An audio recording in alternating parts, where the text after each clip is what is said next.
Olá, gente. A gente está aqui com um tema super importante. Pela primeira vez, foi divulgado pelo IBGE os resultados do autismo no Brasil. Uma pesquisa de 2022, lembrando que foi só considerado os casos já com diagnóstico. E aí a gente está trazendo alguns profissionais aqui para estar trazendo uma reflexão sobre esses resultados e esperamos que te ajude aí do outro lado com informações importantes e necessárias para você que convive de alguma forma, seja você da área de educação, da área profissional, você pai, mãe ou responsável que tem uma pessoa com autismo em casa. Hoje a gente está com a psicopedagoga Nadma, que vai estar falando com a gente um pouquinho da reflexão sobre a visão dos resultados da parte de educação, né?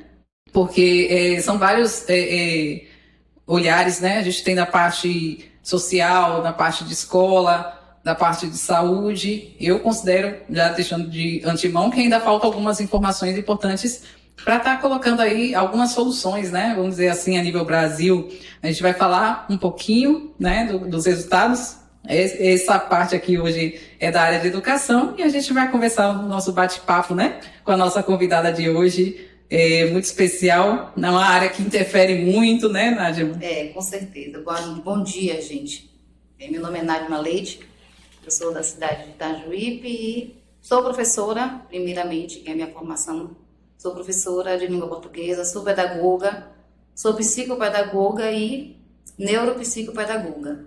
E aí estamos aqui para falar dessa questão, né, dos dados que foram relatados pela primeira vez no Brasil, dado de 2022, depois de tanto tempo. 2025, né?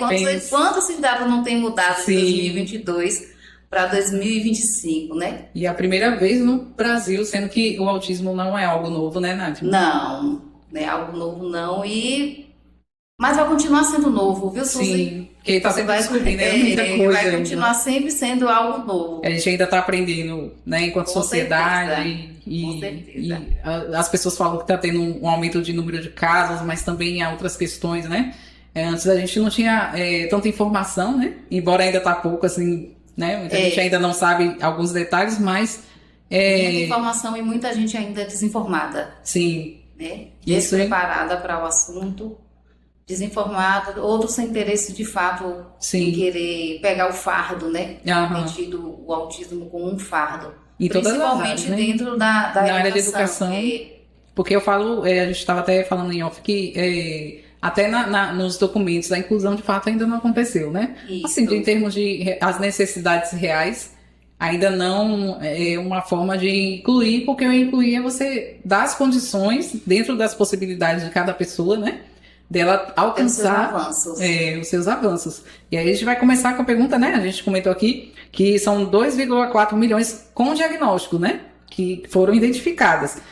Você está em sala de aula há quanto tempo no ambiente escolar? 26 anos, 25 anos de sala de aula. Você acha assim que, como profissional, esses resultados estão dentro da realidade? Você percebe assim, se houve um aumento em sala de aula ou no dia a dia, até na sociedade?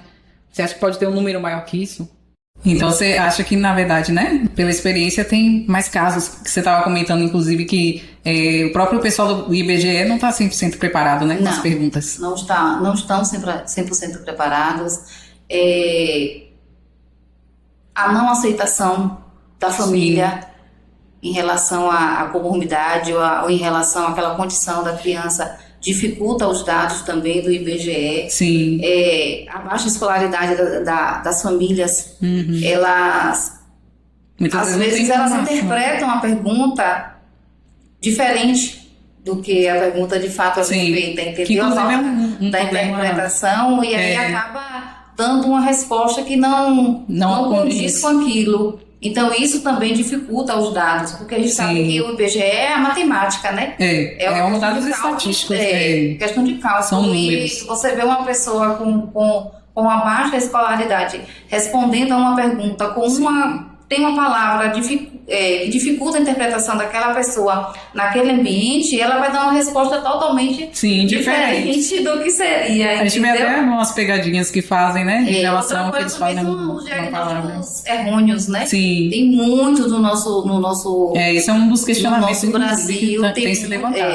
Tem muitos diagnósticos errados aí, atrasos de laudos, atrasos de avaliação. avaliação sendo feita incoerentemente, Sim, muito rápida, às vezes, ou então isso, aí faz uma avaliação num 40 minutos. Sim. Que pega uma criança, já quer fazer aquela avaliação e é isso aqui. Então, isso dificulta os dados também do IBGE. Então, a pergunta é, existe um número maior do que o IBGE disponibilizou? Sim. Existe sim. Até por estudos científicos da Organização Mundial de Saúde, pelos dados científicos, de acordo com o cálculo, né? De 31 crianças, cada 31 crianças, uma é autista. Então, pelo cálculo de população no Brasil e o dado científico, seriam 6 milhões, no caso, né? Bem mais do que os 2,4 milhões, é uma diferença muito grande. Inclusive, no Nordeste, é tido como uma das regiões com menores casos. Só que tem outras pesquisas, né, feitas antes do IBGE, que diz que as regiões com menos condições financeiras, né, das pessoas, renda, né, condições de renda menor, o alcance para poder chegar aos profissionais de diagnóstico. Na verdade, é uma equipe multidisciplinar, né, Sim. que é necessário para realmente chegar ali ao diagnóstico. Você acha que isso pode também estar interferindo nesse resultado aqui na região Nordeste, né? Inclusive na Bahia, que fala que é um dos estados que tem menos casos, né? Você acredita que aqui na região possa ter mais do que divulgado? Tem sim, porque a gente já falou da falta de informação, a gente fala de áreas de difícil acesso, a gente fala de áreas vulneráveis, onde a gente sabe que esses dados não chegam. Sim. E essas entrevistas, elas não acontecem, entendeu? Tem também a questão como eu falei, as respostas que são dadas de formas equivocadas. Sim, a falta de compreensão da pergunta. Principalmente aí se fala da questão do Nordeste, né? O Nordeste é uma população... Qual é a palavra que eu vou usar? Não é fraca, ela é desinformada e tem muitos também que não têm interesse em se informar, né? E isso atrapalha esses dados porque existem locais de difícil acesso. Eu trabalhei na zona rural de Ilhéus e eram 100 quilômetros de estrada de chão. Então, o IBGE nunca foi lá e não vai lá. Então, o que tem lá de casos fica fora das estatísticas. Fica fora da estatística. Então, existe sim essa questão do Nordeste, ela é complicada em relação a manter os dados do IBGE, né? Sim. Primeiro que os dados eles não são 100% fixos. Não existe fixidade nisso aí. Porém, ainda tem essas questões de vulnerabilidade, de falta de informação, de falta de escolaridade das famílias, de falta de aceitação. Tudo isso atrapalha os dados. Nos resultados, né? Atrapalha. E assim, em sala de aula, você sente que realmente houve um aumento? Assim, no dia a dia, nas escolas? Ou você acha que foi realmente a questão do diagnóstico que não teve? Não, aumentou. Aumentou mesmo, né? Aumentou muito dentro de uma sala de aula. Aumentou a questão das crianças atípicas e diminuíram-se as formações de profissionais, né? Sim. A gente vê nas escolas muitos profissionais cansados, que é uma sobrecarga.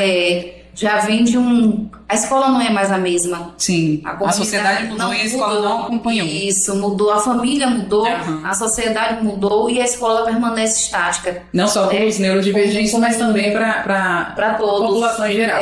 Porque a sociedade está numa dinâmica e a escola não mudou. Às vezes a gente fala assim, a escola não mudou para a criança atípica. Não, a escola não mudou para criança nenhuma. É a mesma escola. Hoje a gente vê que a permissividade das escolas são grande em relação a tudo se pode, ou tudo se é contra a lei, ou tudo se é dentro da lei, né? Principalmente quando se fala em crianças ou menor de idade. Existe o Conselho Tutelar, existe o ECA que está aí, às vezes dando essa proporção de liberdade para essas crianças e a escola ficou reprimida. Que é preciso ter mais um controle, né? Vamos dizer assim, um controle saudável. Em relação a isso, entendeu? Então, não foi investido o que deveria ser investido nas escolas. Então, o professor ainda está naquela visão do giz e do quadro e não está batendo com a forma como as crianças ela vem se posicionando, né? Se a gente for estudar a questão dos tipos de aprendizagem, a gente vai ver que crianças aprendem ouvindo, outras aprendem escrevendo, outras aprendem falando, outras aprendem pintando, cantando. São várias formas de aprendizagem, manuseando alguma coisa, e a escola não. A escola só tem um tipo de aprendizagem. Sim. Isso E dificulta hoje ainda mais muito. que as próprias crianças e adolescentes têm mais acesso a informações, né? Muito mais E a mente já é outra, né? Às vezes até muito mais mais que o professor, com certeza. E outro dado do IBGE que chama a atenção, né, na área de educação, que pode interferir é que a maior parte de crianças matriculadas nas escolas entre 5 e 14 anos são autistas, é o grupo maior de autistas identificados, né, que estão em idade escolar. E aí na área de educação, como isso pode estar interferindo na continuidade dos estudos deles, né? Porque visto assim que nessa idade, entre 5 e 14 anos, eles estão mais presentes na escola, segundo os dados do IBGE. Mas quando chega o ensino médio e principalmente o ensino superior, esses números caem, né? De presença de autistas, ensino médio e superior. O que você acha que pode estar interferindo na continuidade, né, do autista? Tá dando continuidade aos estudos, né? Vamos dizer assim. Tirando o ensino básico, que é entre 5 e 14 anos, né? Sim, você está falando da questão do ensino médio. Isso, que eles estão mais presentes, segundo o IBGE, entre 5 e 14 anos na escola, né? Aí quando chega o ensino médio em diante, já não há um número tão grande assim de autistas presentes, né? Em sala de aula. Muitos desistem. Muitos desistem. O que você acha assim, que pode estar interferindo nisso, nessa decisão ou nessa situação? Olha só, na minha realidade, a criança, quando ela está no ensino fundamental, ensino infantil, fundamental 1 e 2, a lei diz que ela precisa de um acompanhante. Pronto. Quando a gente chega no ensino médio, isso é desgastado. Sim, ninguém sabe como é que surge esse acompanhante para essa criança, para esse adolescente, Sim. principalmente. Então, isso faz com que os pais que não conhecem seus direitos, eles não vão à procura e dizer, meu filho vai para o ensino médio, ele lá no ensino médio também ele necessita de um suporte, de alguém que dê esse suporte a ele dentro da sala de aula. Então, está acontecendo muito isso na nossa sociedade. Quando chega no 9º ano, a criança ela desiste do estudo, justamente porque o pai pensa assim, a criança pensa assim, eu vou para o ensino médio e vou sozinha. Sim, não vai ter mais aquele suporte que ele estava acostumado então já. Eu vou desistir de ir. Que na verdade tinha direito e acaba não tendo acesso. Mas tem direito. Não tem acesso por falta de informação, na verdade. Outra coisa é a questão da não preparação dessas crianças de 5 a 14 anos para uma vida mais independente. Sim. Então, se chegou a 14 anos sem essa independência, vai ficar complicado na vida adulta. É o que vai também atrapalhar a questão do ensino médio desse adolescente. Sim. Ele não está preparado para essa vida mais independente. No caso do ensino médio em diante, tem que ter uma independência maior. Aí vem a questão do bullying, que também eles sofrem essas questões, né? Porque ele é diferente, ele tem um tique, ele tem uma crise, ele tem uma determinada desregulação, e isso acaba gerando um bullying entre os adolescentes. E é uma parte que eles querem mais aceitação. E isso implica também que eles frequentem a escola. Sim. E aí, no IBGE também tem outra questão, né, em relação à idade, que é a questão do diagnóstico, né? Geralmente no Brasil, o diagnóstico é fechado lá em torno dos 5, 9 anos de idade, nessa média, né? Ou um pouquinho mais. E aí, esse diagnóstico nessa fase da idade, você como psicopedagoga, né, agora, como isso pode interferir no aprendizado dessas crianças diagnosticadas só nessa fase? Já perdeu aí, né, o início, né, vamos dizer assim, de tratamento. O diagnóstico em si, Suzy, ele precisa ser dado entre 2 e 3 anos. Não é que com 4, 5, 6, 8 anos ele não vai ser dado. Sim. Ele já vai ser dado tardio, né? E o que é tardio já está falando, já se perdeu muita coisa. Ainda mais então, na questão do desenvolvimento, né, plasticidade, né? Aí então, interfere também no aprendizado. Se uma criança que ela vem dando sinais com 2, 3 anos, porque apresenta os sinais, né? Existem essas características dos sinais autistas com 2, 3 anos, e ela vai passando de ano em ano, de ano em ano, sendo aquela criança a atentada da escola, né? Sim. A que dá trabalho, a que sobe na mesa. Sim. E o diagnóstico vem com 9 anos, essa criança já perdeu muitos anos de terapia. Uma terapia que poderia trazer essa criança de 3 anos para 9 anos de forma mais dinâmica, mais independente na escola, mais produtiva. Só que quando dá esse diagnóstico tardio, isso atrapalha a vida acadêmica e atrapalha a vida social. Sim. Porque o pai também dentro de casa fica sem saber como trabalhar, como lidar com aquela criança. Aí tem também a questão, né, dos pais, que eles têm muita preocupação, ao mesmo tempo que eles acabam não sabendo como ajudar o filho a ser mais independente, né? Não sabe. Aí, ao mesmo tempo, eles se preocupam. E quando eu não estiver mais aqui, e aí se preocupa com a independência, né, dos filhos. E aí, qual dica, assim, você pode dar, assim, pro dia a dia, para esses pais estarem ajudando tanto criança como adolescente a ter mais autonomia, né, no dia a dia? Primeiro, eles precisam aceitar a condição da criança. Tudo parte da aceitação. Sim. Tudo parte da observação dos marcos do desenvolvimento. A minha criança, quando tem 2 anos, minha criança não fala. Tem algo diferente aí? Tem. Ela pode falar tardiamente? Pode, mas é um caso a ser investigado. Sim. Então, minha criança tem 2, 3 anos, ela não fala, ela anda nas pontas do pé. Ela dá muitas birras, que é assim que os pais, né, quando não entendem a questão da diferença do que é uma birra, do que é uma crise, diz que a criança dá birra. Sim. É birrenta, se joga, e às vezes não é uma birra, é uma crise que ela está tendo e o pai não sabe reconhecer. Essa dificuldade, né, até da sociedade, porque às vezes você vê uma mãe que fica até angustiada, o filho é autista e ele está tendo uma crise sensorial. Só que as pessoas do lado de fora, assim, no ambiente público, que acontece muito até pelos estímulos, né, as pessoas olham com um olhar de julgamento, achando que é falta de educação e birra. Existem os casos mesmo da falta de educação. Sim, né? tem que educar do mesmo jeito, né? Porque eu sempre falo, até como mãe eu falo, a gente precisa educar esse ser humano do mesmo jeito. O cognitivo dele, se facilitar, é até bem mais avançado do que o nosso. Então, Sim. e às vezes a gente... Eles têm noção do certo e errado. Tem essa noção. E aí, se o pai não aceita, não tem avaliação. Se não tem avaliação, ele vai ficar sendo uma criança, um adolescente, um adulto sempre taxado de alguma coisa, né? Sim. Que é danado, que é perigoso, que é sem educação. E isso atrapalha a vida dele acadêmica, atrapalha a vida dele comportamental, que aí já vinha um adolescente problemático, ou por questões que deveriam ser tratadas lá atrás e que não foram, entendeu? Mas assim, um bolo de neve, o pai que tem uma criança típica hoje, ele precisa estudar. Ele precisa se atualizar, ele precisa conhecer o próprio filho e conhecer o que é que desregula o meu filho, né? Sim. O que é que faz com que o meu filho fique ansioso. Então, eu preciso conhecer e preciso dizer para as pessoas, olha, meu filho dessa forma ele desregula. Eu preciso mostrar isso também na escola. Que muitos pais, na verdade, e mães não sabem, né? A gente mesmo fez um neuropsicólogo Thiago Luiz, né, que a gente vai estar trazendo aqui também, e a gente falou algumas questões que eu recebi um feedback de uma mãe, né, autista grau 2, que ela nunca sabia que ele estava passando por aquilo, tendo aquele comportamento por causa de uma determinada situação. Então, assim, muitas vezes é dificuldade relacionada à falta de informação dos pais e de quem está lidando, né?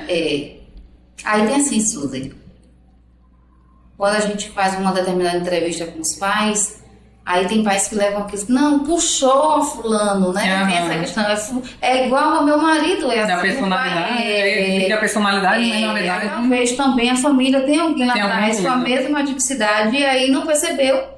E não está querendo enxergar, e não tá querendo enxergar no filho, entendeu? Aí fala essas questões, não, ele é assim porque puxou fulano, é igual ao pai, é igual a mãe, a minha personalidade é igual a dele. Aí eu digo, então vamos avaliar, além de avaliar filho, tem que avaliar o pai também, para poder, quando ele se percebe, aí ele diz, então, não é normal, tem algo de diferente aí, então, se eu não tive condição de ser cuidado, de ser tratado, eu vou cuidar do meu filho.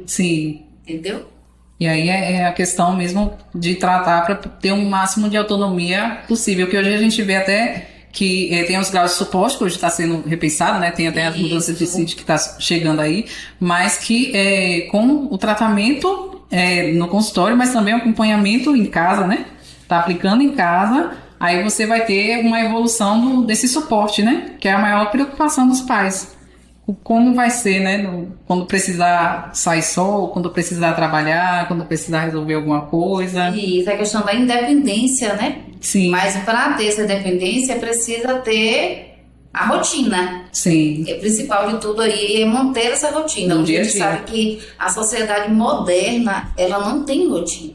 Sim. Né? Nós somos dos anos de alguma coisa que a gente não vai revelar agora, mas tínhamos essa questão de rotina, né? Tudo bem claro. O trabalho, o estudo, o almoço, a janta, a roupa, tudo é uma questão de rotina. Sim. Hoje não existe isso mais. Então, trabalhar a rotina no consultório é fácil. Sim. Trabalhar a rotina dentro de casa, para os pais, para eles, é muito difícil. Porque Sim. eles pensam que a rotina ela é feita hoje e o resultado vai vir amanhã. Uhum. Então, é um processo. É um processo e é um processo lento. Uhum. É um processo que exige paciência, é um processo Mas que tem exige a questão empatia. Eu preciso me colocar no lugar do meu filho. Mas tem a questão justamente, que é uma das características do autismo, é a rigidez cognitiva, né? Então, para ele precisa da rotina e ao mesmo tempo mudar alguma coisa ali é um processo. É um processo. Então a gente também precisa trabalhar com o que é previsível, né? Uhum. Antes de tudo acontecer, o que é que a gente pode trabalhar para não dar uma desregulação nessa criança? Sim. Né? Existe a previsibilidade, que às vezes acontece na própria escola. Tá tudo muito rotineiro, porque a escola segue determinadas rotinas. Aí diz assim, não, hoje, amanhã arruma todo o material que agora a gente vai fazer uma aula ali de campo. Para um aluno atípico, aquilo ali está totalmente diferente, fugiu da rotina. Aí o aluno se chateia, ele se chateia, ele dá a crise dele e a escola acaba não entendendo o motivo da crise. Então a escola também precisa trabalhar com essa mudança de rotina, essa previsibilidade de coisas que a gente pode fazer anteceder a uma crise. Sim. Entendeu? Anteceder uma desregulação. Que dá para evitar quando você tem um conhecimento. Mas aí exige um planejamento que tem que ser feito e que a gente sabe que as escolas não estão preparadas para o recebimento dessas crianças e para o planejar da aula dessas crianças. Sim. Então fica muito no papel. Essa inclusão, inclusive no Brasil, dessa forma, ela é muito recente, né? E muitos profissionais de educação, os próprios pais, as crianças, elas não estão preparadas, né? A gente fala muito da questão da parte da educação, né? Dos profissionais, mas também é uma questão geral, né? Da inclusão, que é nova, recente. Eu falo que, como mãe, assim, até no papel ainda tem muito a ajustar, né? Tem. Pra gente poder ajustar a realidade do que realmente acontece lá, né? No ambiente escolar, da parte de inclusão. E a gente tem que pensar nas medidas de adaptação, né? E aí essa questão para o aprendizado. Quais principais medidas, então, assim, na prática, né, no dia a dia que você está na sala de aula, está vendo também o ambiente escolar, quais as principais medidas deveriam ser tomadas, né, para que houvesse um desenvolvimento, aprendizado para as necessidades desses alunos? Formação de professor é fato. Sim. Entendeu? A questão do PEI é muito importante, só que não é um documento simples. Sim. Não é um documento feito de qualquer jeito, apesar de que a lei diz que o PEI ele é de responsabilidade do professor, mas o professor não está preparado para a realização daquele documento, porque existe uma equipe multidisciplinar que precisa fazer parte daquele documento, então não é um documento fácil de se fazer. Sim, da noite pro dia, assim. Não é fácil, uma coisa que requer muito tempo do professor e o professor não tem esse tempo, é a questão de adaptar uma atividade. Sim. Né, porque quando o professor ele tem uma visão clínica das coisas, que não é fácil também ter, que nem todos têm, mas muitos têm, né? A questão clínica da criança, ele consegue descobrir qual é o hiperfoco daquele aluno atípico. Então, ele precisa preparar a atividade dentro do que chama a atenção para aquela criança. Quando se fala em inclusão, é muito interessante, porque existe a questão de achar que incluir é dar a mesma aula para todo mundo. Sim. Mas é uma mesma aula para todo mundo, onde cada um vá no seu nível. Eu não posso ter toda uma sala de quinto ano dando uma aula de substantivo, mas eu tenho o meu aluno atípico que ele ainda precisa de habilidades de um terceiro ano. Aham. Então eu preciso fazer minha aula sobre substantivo Sim. dentro do meu quinto ano e preciso adaptar minha aula do substantivo para aquela criança que precisa daquelas habilidades do terceiro. Sim. Aí ele participa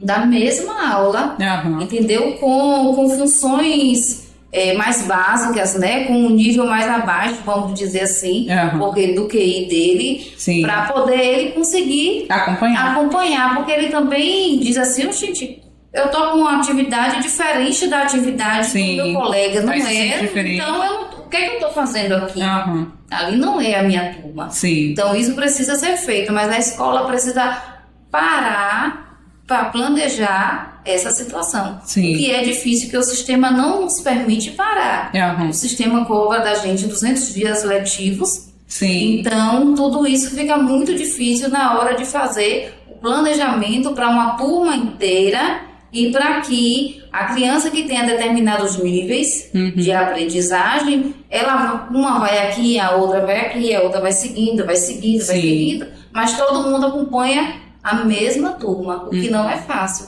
É preciso, é necessário. Acho que, na verdade, eu precisaria de profissionais para trabalhar. Na verdade, tinha que aumentar a equipe, né?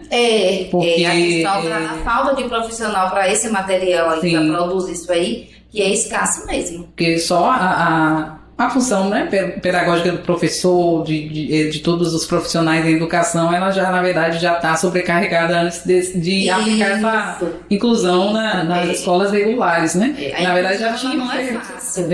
Né? Ela não é impossível. Sim, mas ela também não é fácil, porque é onde requer que todo mundo sente junto e analise. Sim, e veja as necessidades reais. Quem é João dentro da sala. Então, o professor de português precisa dizer quem é João, de matemática, ou de história, ou de geografia, ou de ciência, ou de educação física, que ele precisa, porque João tem dificuldades motoras, então ele precisa de um professor de educação física. Sim. Então todo mundo participa da educação de João. Mas às vezes eu digo isso como já na visão do professor, que João só é visto na aula de português, por conta dos seus erros. Sim. De português. João não é visto na aula de matemática, João não sabe fazer conta, não sabe fazer conta. Sim. Entendeu? Mas se João precisar de uma calculadora, isso é inclusão. João só consegue fazer conta com a calculadora, quando ele precisa desse suporte. Então deixa o suporte de João e um dia a gente vai tirando aos poucos o suporte. Só que as escolas não estão preparadas para isso, né? Essa situação de inclusão. Sim. Mas vamos preparar, né? Quem sabe, né? Tá no começo, né? A gente está aí no meio. Esse resultado do IBGE, inclusive, né? Verdade. Que seja para ajudar a descobrir soluções. E saiu tardio, né? Tardio, né? Porque todos os anos, né? Saiu já tardio. se fala e a gente só foi ter. E esse resultado é de 2022, né? E aí tem a questão também da pandemia que interferiu, né? E aí os pais observaram mais algumas coisas nos filhos e também foi uma das questões que eu vi uma pesquisa falando que pode ter interferido no aumento do diagnóstico, que na verdade os pais perceberam mais, né? Ficaram mais tempo com os filhos em casa. Perceberam mais. E perceberam mais essa diferença. E aí a gente vai finalizar com a pergunta, né?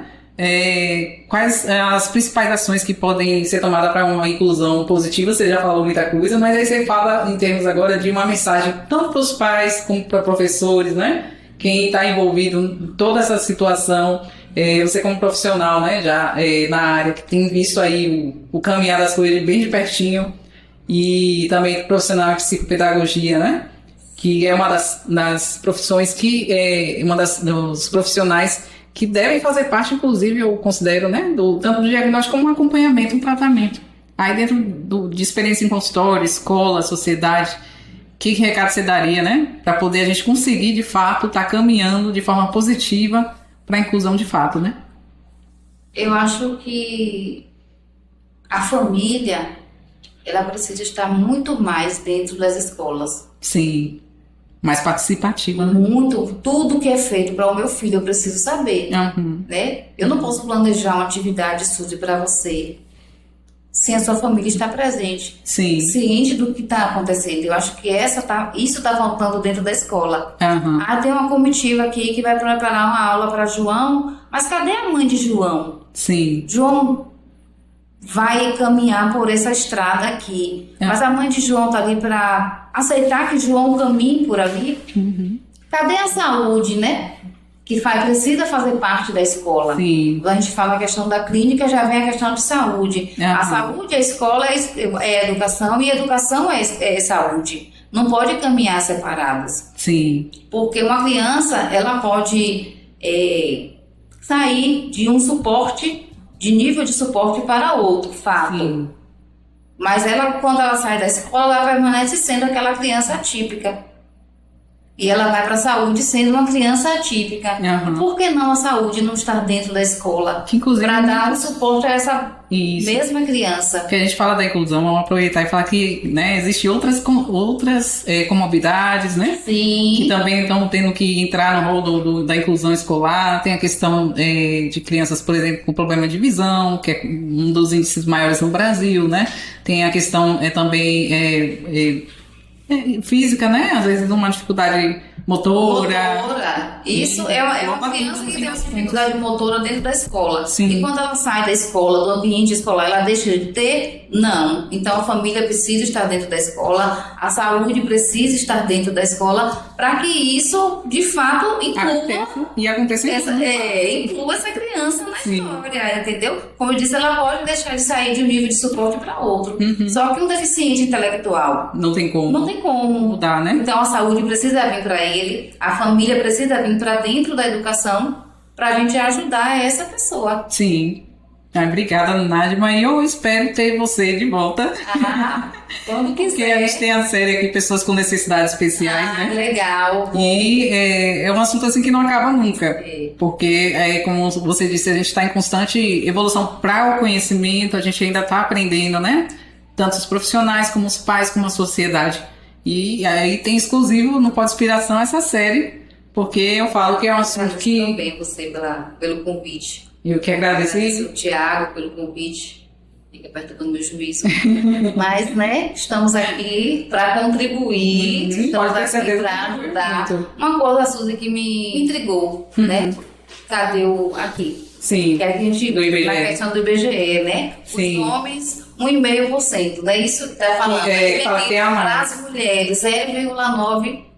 Para você ver como é difícil a questão do diagnóstico em meninas. Isso aí isso ainda entra na cota do... Que certamente tem mais meninas. Tem mais meninos autistas, isso. Aí, a menina que é muito tímida, eu vou falar a visão novamente da escola, né? A menina que é muito tímida na escola, que ela não fala com ninguém, ela tá achada de metida. Fulana é metida besta, ela não usa uma joia, ela não usa uma maquiagem. Sim. Então, é uma das características que pode ser um indicativo de autismo feminino e que nós, professores, às vezes não percebemos, porque ela tá quietinha no canto dela, então é menos um que tá fazendo do lado, então tá outra. Tá chamando a atenção, tá tudo certo. Mas esse dado também de 0,9 em relação a meninas, provavelmente em relação a mulheres, é muito mais, com certeza. E aí o diagnóstico geralmente bem tardio, geralmente das mulheres são mais tardios, né? Ainda mais quando o grau 1, né? Que é de passa despercebido. Passa mais despercebido. E aí a gente tem muito assunto até para trazer, né? Dentro disso e dentro de outras questões. E aí você pode estar lançando a pergunta, né? Que a Nadima está trazendo a resposta. E a gente vai estar voltando com essa série, né? Que não só do autismo, mas outras questões também você pode estar perguntando dentro da inclusão, das necessidades especiais, para a gente estar trazendo a resposta para você. Já compartilha essas informações importantes, essa reflexão, né? Em torno dessa resultado tardio, né? Resultado tardio. A gente vai estar... Tem muito assunto, tem muita coisa aqui, muita coisa faltando também, né? Porque eu achei até um pouquinho... tá ainda por cima, tem muita coisa para trazer resultados de fato, né? Com certeza. A nível Brasil, e a gente tá aqui para ouvir vocês e também tá levando essa informação para que chegue a quem precisa, tanto quem vai agir em favor, tanto quem tá precisando da informação também, você viu, né? Quanto é importante para os pais e para a própria pessoa com necessidades especiais ter o conhecimento dos direitos, das necessidades, do que pode ser melhorado, e a gente vai estar aqui trazendo sempre. Obrigada, Nádia, pela sua participação. Obrigada também, estou à disposição dos pais, se tiver qualquer tipo de dúvida aí, a gente marca um outro momento para fazer essa ficha aí de perguntas e de respostas, para poder estar trazendo alguma luz, né, na visão da inclusão e de fato incluir quem deve ser incluso no sistema educacional. Verdade. Obrigada, até a próxima. E essa série vai continuar. A gente vai ter também o neuropsicólogo Tiago Luiz, que vai falar agora a reflexão na parte psicológica e neuropsicológica, que é uma das áreas, né, da saúde, que ajuda na investigação, né, que ajuda a concluir a investigação do autismo e TDAH e outras situações. Então, até a próxima. Compartilhe o que precisa e até a próxima. Inspiração com Suzy Souza, itinerante. Lá era estimulado que os alunos fizessem testes oftalmológicos. Às vezes fazia até, né? E às vezes é um dos mais comuns, que às vezes a criança ou adolescente não está enxergando, né? O quadro, a lousa, não está enxergando a atividade, e os pais acham que é preguiça. Isso. E, na verdade, tem esse problema por detrás, que eu acho que é um dos mais comuns também, principalmente hoje, como eu tinha falado anteriormente, sobre o uso de telas, que acaba agravando mais, né? Suzy, como eu falei para você, hoje a escola, ela atua em um vasto campo, né? É multidisciplinar, literalmente, porque nós identificamos questões oftalmológicas, psicossociais, né? Identificamos também a tipicidade, né? O TDAH, identificamos uma série de coisas e parece que a gente está no preparo quanto professor para identificar. Vencida, eu vou falar assim, porque Ao sair da escola, né? Porque eu realmente nunca achei que eu ia para outra fase, né? Sim. Quando estava dentro da escola passando muita dificuldade, assim, minha mente não ficou achando que eu ia conseguir passar nessa fase. Eu não conseguia visualizar um futuro onde eu não estaria passando a dificuldade da escola. Sim. Sabia que eu poderia sair um dia, mas eu pensava que eu ia enfrentar mais dificuldade, eu nem ia conseguir entrar na faculdade, porque era isso que os professores... Acaba passando essa ideia. Acaba passando a ideia Você que... falou, a ONG Geração Laila, ela nasceu no coração da própria Laila, né? Durante o período do tratamento, eu conheci Laila internada quando eu trabalhava no Hospital Manuel Novaes. E ela foi diagnosticada com câncer na coluna, um câncer de partes moles. E teve muita complicação e prognóstico ruim, né? Durante esse processo que Laila vivenciou no hospital, no período de internamento, ela observou, assim, a dificuldade que era de receber o tratamento extradomiciliar dos profissionais da equipe multi, né? Vamos dizer assim. Então ela precisava de fisioterapia. Eu já começasse falando desse ponto. A cidade de Itabuna é eu vejo como uma falta de respeito com as pessoas com deficiência. Nós não temos acessibilidade nos locais, porque eles fazem algumas acessibilidades da maneira deles. Sim. E não procuram as pessoas com deficiência para realmente fazer aquilo ali, uma rampa. Sim. Botar lá no padrão que é permitido por lei, fazer uma via para que o deficiente possa... As calçadas da Cinquentenária é uma vergonha. Sim, semana passada a minha cadeira quebrou. Sim. Trepida muito naquilo ali. Outras pessoas também que às vezes não conseguem se locomover sozinho com a cadeira, ele necessita de uma pessoa, e nem todo mundo é treinado a conduzir a cadeira. Aí acaba dando aquelas baques no... Boa tarde, Suzy, muito obrigada pelo convite. A gente, assim, hoje em dia, falar de fitoterápicos, para mim, é um prazer muito grande, porque da gente orientar realmente a população do que, né, tudo que a natureza tem a nos oferecer, né? Porque às vezes tem pacientes que já tomam tanto medicamento, que já não quer tomar mais, né? Então a gente vai também associando aos fitoterápicos e assim a gente tem um prognóstico, né? De acordo com as suas patologias, de acordo com os seus sintomas, né? Ele tem Tem sintomas que a gente descobre logo e aí a gente vai com os fitoterápicos e a gente consegue cura. Pod Inspiração com Suzy Souza, itinerante.